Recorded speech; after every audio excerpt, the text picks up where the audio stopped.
മരോട്ടിച്ചാൽ നിർമ്മാണം പൂർത്തിയാക്കിയ ഉമ്മൻചാണ്ടി സ്മാരക മന്ദിരം പുതുപ്പള്ളി എംഎൽഎ ചാണ്ടി ഉമ്മൻ ഉദ്ഘാടനം ചെയ്തു.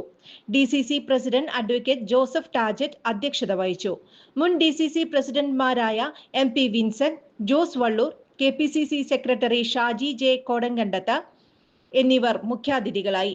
ഉദ്ഘാടനത്തോടനുബന്ധിച്ച് മുതിർന്ന കോൺഗ്രസ് പ്രവർത്തകരെ ആദരിച്ചു.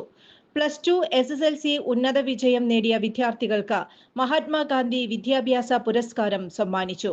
പുത്തൂർ മണ്ഡലം Congress committee president Sinoy Subramanian, DCC സെക്രട്ടറിമാരായ Jaiju Sebastian, ML Baby, block president Risan Varghese, panchayat പ്രതിപക്ഷ നേതാവ് TK ശ്രീനിവാസൻ, നിർമ്മാണ കമ്മിറ്റിയുടെ convener Arosh TA, block panchayat member Mini Sabu, block സെക്രട്ടറിമാരായ Paulose Cheradai, Shans Paulose, block vice president Vineesh, Rejin George എന്നിവർ പ്രസംഗിച്ചു.